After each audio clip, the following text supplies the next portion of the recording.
students, welcome to the online session for the subject of industrial safety. These are the virtual classes for the subject of industrial safety. The subject of industrial safety is mainly for the students of civil engineering, particularly structural engineering and mechanical engineering. So here we will be discussing all the topics that are related to the subject of industrial safety. So now we will be starting with our session. So 3, 2, 1, let's go. Hello students, this is our third session, the third online session for the subject of industrial safety. This subject is for the students of civil engineering and mechanical engineering, and here we will be discussing all the topics that is required to be completed as per G2 syllabus. So the topics that are covered in this sessions, this online session, will be in synchronization with the G2 syllabus.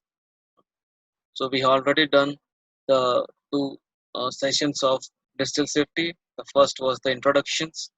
Then next session we have discussed regarding the uh, mechanical hazard. So today we will be proceeding with our next topics in of the industrial safety. Okay. So this basically we are in module one only, and we have completed few topics. We will be proceeding now. Next. Yes. So basically, today the topic that is equal to be covered in our session will be electrical hazards. Okay. So what is electrical hazards? Means basically the hazard that has been caused because of the passing of the electric current from the equipment or the machine to the person who is working or operating with that machine. So when the electricity passes from the electrical equipment to the person, then person might get a shock, and the thing that is being created because of the shock will be nothing but a hazard. Hazard will be related to the life of the people, means the life or the person who is operating that machine, his life will get endangered. The working of the machine will get also obstructed, and by this the life of the, we can say, the design life of the equipment can be reduced. So this is all. This is just a brief introduction. We will be discussing more in this coming slides. Shock is an electrical current passing through a human body. Obviously, the shock is generally created because of the passing of the electrical current through the human body. Means a person who is means we can say that if some casualty has occurred in the equipment or the instrument, and it is not being able to pass the current properly.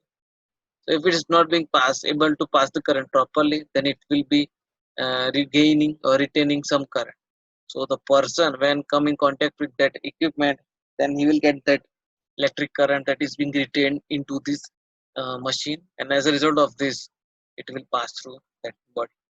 And when it is passed through a human body, we can say that we can call it as a shock. Okay, now next. The quantity and the path of this current will determine the level of the damage. Means you can say that what is the direction, what is the movement, what is the path.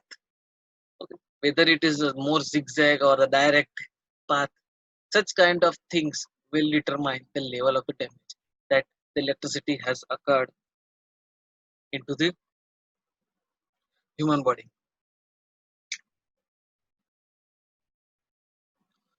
The electrical hazard occurs when a person come in contact with the conductor carrying an electric current. Simultaneously, the electric current that occurs into the person when he comes in contact with the conductor carrying that current. And as a result of this contact, the electricity which is in that conductor will transfer into the body of the person who is working with it. So this is how the electrical hazard can occur. Now, what are the major causes of the electrical hazard? So there are many major causes for the electrical hazard. So first is the contact of the base wire. We used to see that there is a base wire which is carrying the current. Then in this base wire, when the electricity is passing, means it is generally uh, having the electricity passing through it. So when a person come in contact with that base wire, then by this contact, the person can get a shock. Next is working with the electrical equipment that lacks with the label of the safety inspection. So it is necessary that equipment which has current should have a label. Means a safety label is required to be provided in each and every electrical equipment so that the person can come to know that how we can say that what and how the ways are there to deal with that equipment. Means you can say that when there is a situation of a dangerous current arises, then what is required to be done? That will be shown from the label. And if the equipment has no label, then the person will not be able to deal with it in the extreme condition. So because of this, the damage can take place. Next is electrical equipment that has not been the properly grounded. So it is necessary that every electrical equipment, the wiring should be in such a way that it should be properly grounded. We can say that it should be properly earthening should be provided to the equipment so that the electricity will safely pass from it. Means we can say that it can easily or safely pass through the machine to the ground and it will be absorbed into the ground. If the proper earthing is not being provided, then proper passing or absorption of the electricity will not take place. And if electricity is not properly grounded, or it is not properly earthen, or it is not properly absorbed by the ground, then it will be retained into the equipment. And once the person come in contact with that equipment which is not properly earthened, then he can get a dangerous shock from that equipment. And as a result of that, the life of the person can get into the endangerment. Okay. Next is working with the electrical equipment on the temp floor. So this is the most normal thing, most uh, foremost thing that is required to be done when an equipment is placed on the floor. When particularly we can say that an electrical equipment is placed on the floor, it is necessary that the floor should never be remain wet. It should be properly dried. It should not be have any kind of dampness into it because you all know that electric current passes very quickly through the water. Means it can easily catch up the dampness and it can pass easily through the damp. So it is necessary that the floor should be dried. Other sources are metal ladders. We can say that using a metal ladder to work on the electric equipment. For example, we can say that lighting poles. If the person want to maintain or repair the lighting pole, then he can reach to the height of the lighting pole with the help of the ladder. Now, the ladder should be made in such a way that its material should not have consist of any conductor. It is necessary the material of the ladder should be an insulator. It is the non-conductor because by this the electricity will not pass through the metal. As a result of that, the person who is climbing to the required height with the help of the ladder will not get damaged. Next is the lightning strikes. That we have already discussed that the lightning strikes can cause the major hazard. Next is working on an electrical equipment without ensuring that the power has been shutted off.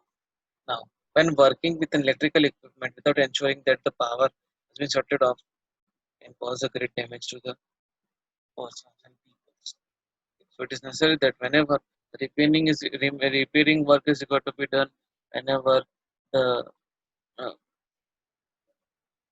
uh, maintenance work is required to be done, it should be done in such a way that first of all the power of that electricity should be shutted off, and after that only we need to do the required work. Improper wiring. Improper wiring is the mm, most reason that cause the shock. Means that cause the electrical hazard. One common mistake is to jump the ground wire to the neutral line. So this is a way where the improper wiring used to take place. As a result of this, the shock is occurring. If the neutral circuit becomes corroded or the loose, then the voltage on the ground wire increases to the dangerous level.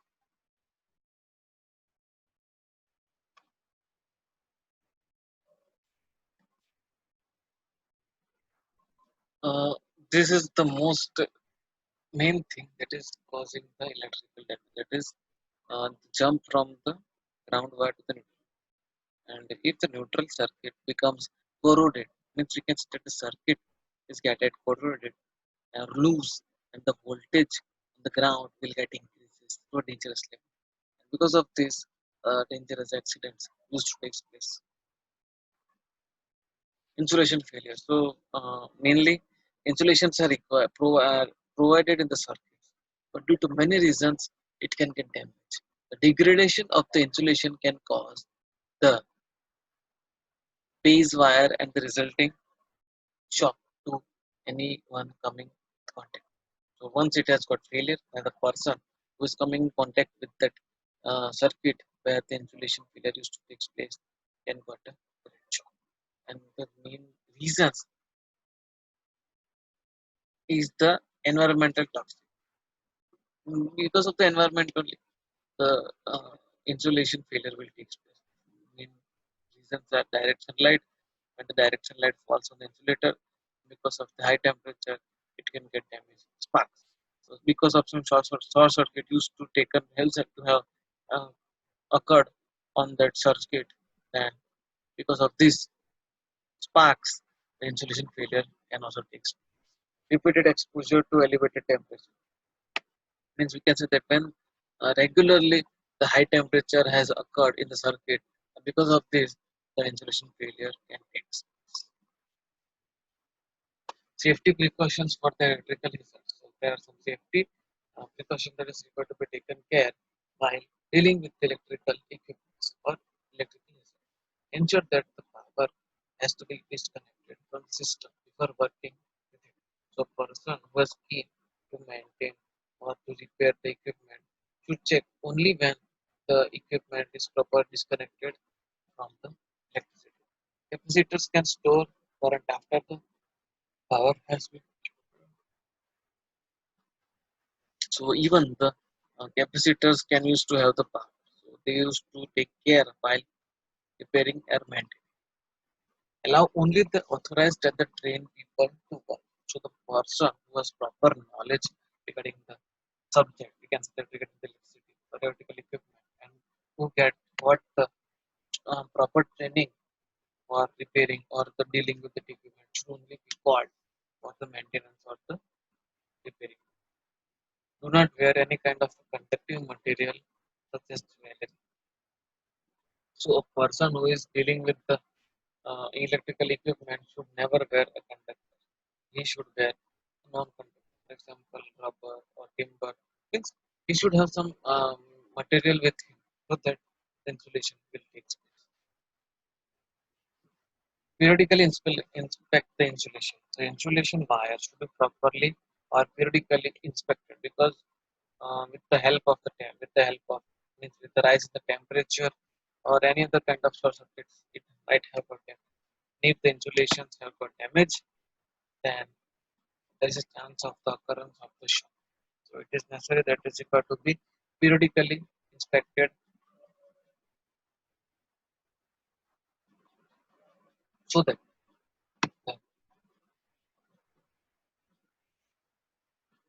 if the maintenance is required, it should be done. If the working on the hot circuit, use a buddy system and wear the protective. So on working with the hot system, it is necessary to wear the protective clothing so that the person will not get damaged. Do not use the fuse with a greater capacity than prescribed. So it is necessary to use the optimum capacity fuse.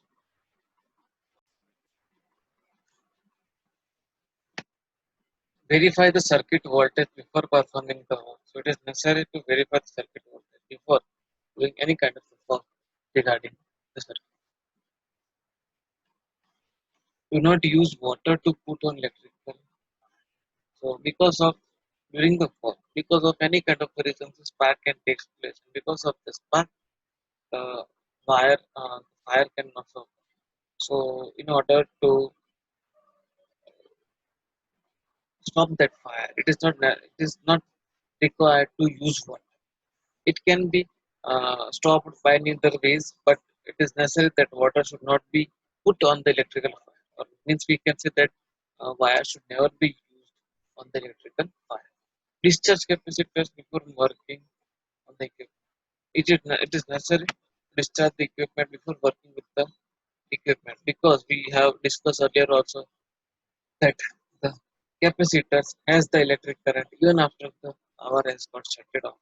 It is necessary to discharge the capacitor before working with it, because electricity which is present in that capacitor, it also get removed. Use fuses and circuits breakers for the protection.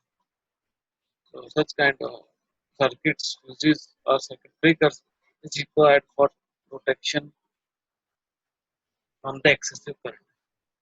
Okay, so this is the our topic of the electrical hazards, where we have discussed the reason behind the electrical hazard, the places where the electrical hazard used to take place, and what are the precautions that is required to be taken. These are the all general things that is required to be done so that the uh, hazard or accidents or shock will not happen. As a result, the life of the personnel and the life of the equipment will also be maintained, and it will increase. Means can say that it can achieve the design life. So by doing this, all things proper electrical hazard can be rectified. Yes, so this is our topic. Thank you for attending this session.